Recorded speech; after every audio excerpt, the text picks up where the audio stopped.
Hoje é dia de falar sobre histórias com poucos cenários e por que elas são uma boa opção para roteiristas iniciantes. Vamos lá, sem enrolação. O principal motivo para você, roteirista iniciante, optar por uma história com poucos cenários é o baixo custo de produção. Quanto mais barata for sua história, mais chances ela tem de sair do papel. Normalmente, os gêneros abordados nesse tipo de história são o drama, horror e principalmente o suspense. Existe até um termo popular para esse último caso, chamado contained thriller ou suspense contido em tradução literal. Eu particularmente acho que o suspense é a melhor opção para se trabalhar com poucos cenários, porque ele surge quase que naturalmente em histórias assim. Muito bem, sem mais delongas, para escrever uma história com poucos cenários, você precisa entender duas coisas. Primeira, o protagonista precisa ter um objetivo que possa ser atingido no cenário onde ele se encontra. Ou seja, a locação na qual a história se passa deve comportar toda a trama ou pelo menos a maior parte dela. Segunda, nesse tipo de história, você deve ter um cuidado particular com o ritmo da narrativa. Como o mesmo cenário aparece o tempo todo, isso pode gerar uma sensação de tédio no público. Para evitar esse problema, você deve garantir que o conflito esteja em constante desenvolvimento e que seja construído de forma progressiva. Ou seja, ele vai escalando, vai gerando cada vez mais impasses para o protagonista. Bom, essas são duas características gerais de histórias com poucos cenários, mas eu quero dar uma atenção especial aos contained thrillers. Afinal, o que é um thriller, um suspense? É um filme que tem como base omitir ou suspender informações cruciais para gerar apreensão no público. Então, de forma simplificada, a gente pode dizer que suspense é um conflito que gera tensão. E essa tensão vem à tona de duas formas: quando existe alguma ameaça ao protagonista ou às suas crenças, ou quando uma nova informação é revelada. Acontece que em filmes com poucos cenários existem maneiras mais ou menos previstas para conseguir gerar tensão. O uso inteligente de aparelhos eletrônicos é um exemplo disso. Você sempre vê personagens usando telefones, câmeras de vídeo, até gravadores, não é? Isso é praticamente fundamental em histórias assim, seja para introduzir novas informações no enredo ou para fazer os personagens se comunicarem com o meio externo sem precisar trocar de cenário. Também é essencial que o ambiente onde os personagens se encontram seja repleto de objetos e esconderijos com alguma utilidade narrativa. Então eu estou falando de utensílios de todos os tipos, um móvel que esconde algum segredo, um quarto secreto e por aí vai. Muito bem, para fixar tudo isso que eu disse, vamos analisar alguns filmes que fazem uso desses artifícios. A análise contém spoilers moderados do filme Panic Room de 2002, beleza? Vamos lá. Nele nós temos mãe e filha se mudando para um novo lar e no mesmo dia o local é invadido por 3 assaltantes. Repare na variedade de objetos e equipamentos usados para manter a trama em movimento. Telefones, câmeras, botijão de gás, acendedor,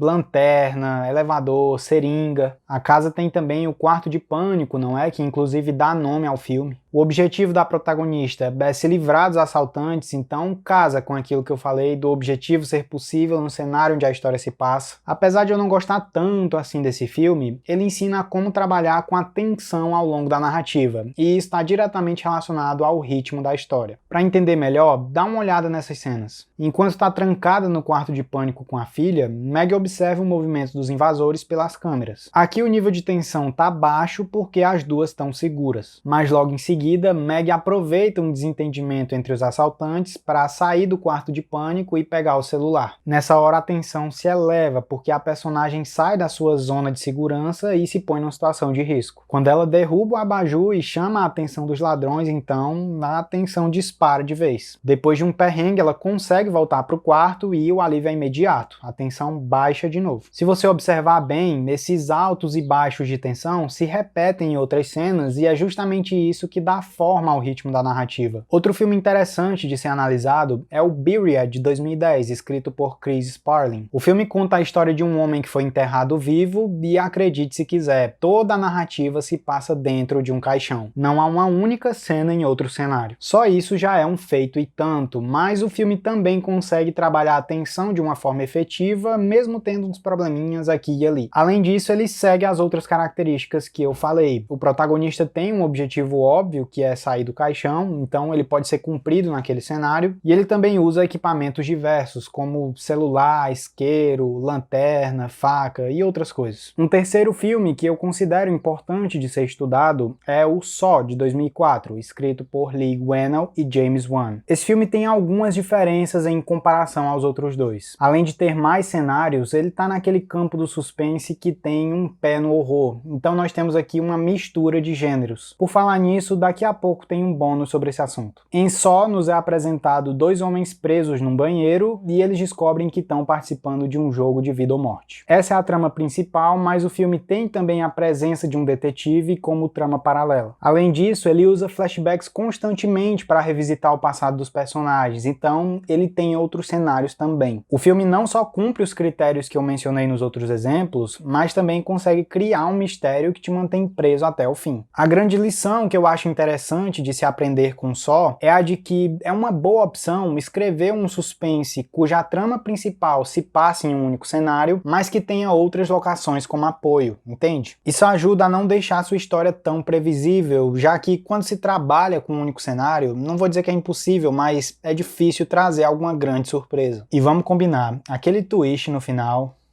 é sensacional. Muito bem, por fim o bônus que eu tava devendo. Eu vou mencionar de novo um filme que já apareceu no vídeo passado, o Parasita. Certamente ele vai aparecer aqui mais vezes porque esse filme é excelente em todos os sentidos. O roteiro é muito bem escrito, a direção é perfeita, a edição é cirúrgica e ainda por cima ele carrega uma grande mensagem. Mas o que interessa pra gente hoje são duas características em específico. A primeira é a pequena quantidade de cenários. Não sei se você sabe, mas 90% da trama de Parasita se passa em apenas dois cenários, a casa dos Park e a casa dos Kim. E a segunda, que foi aquela mencionada no vídeo passado, é a forma inovadora como o filme trabalha os gêneros drama, comédia e suspense. E não à toa são justamente os gêneros que mais aparecem em histórias com poucos cenários. Por esses dois motivos, eu acho que é válido você assistir ao Parasita dando uma atenção especial a todas as características mencionadas. Acredite, esse filme tem muito a ensinar. Ah, e caso você tenha interesse, eu vou deixar na descrição uma lista de filmes com poucos cenários, beleza? E se esse vídeo te ajudou de alguma forma, deixa o like, se inscreve no canal e compartilha com aquele amigo roteirista.